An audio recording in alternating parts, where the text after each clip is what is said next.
बहू तू मेरी तरफ आकर सो जा, इस तरफ सूखा है।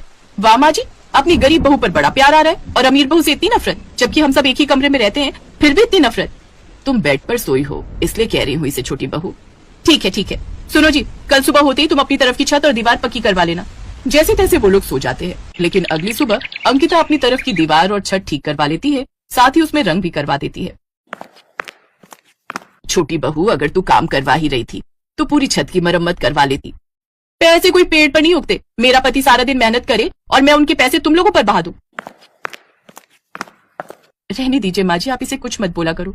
देवरानी जी की बातों से साफ साफ पता चलता है कि इसे हम गरीबों से सख्त नफरत है। अगले दिन फिर से बारिश शुरू हो गई और रात में अंकिता तो आराम से बिस्तर पर सोई, लेकिन गरीब जेठानी की तरफ छत टपकने की वजह से वो ठीक से सो नहीं पाई।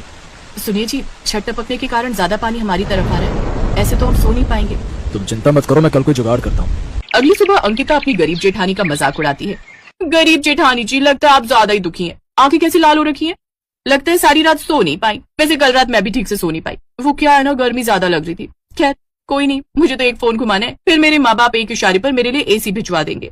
अंकिता ऐसा ही करती है, अपनी माँ से फोन करके वो अपने घर पर एसी लगवा लेती है, लेकिन एक ही कमरे में एसी लगने की वजह से उसकी हवा सभी को मिल रही थी, यहाँ तक कि उस गरीब जेठानी को भी। और ये बात अंकिता को हजम नहीं होती।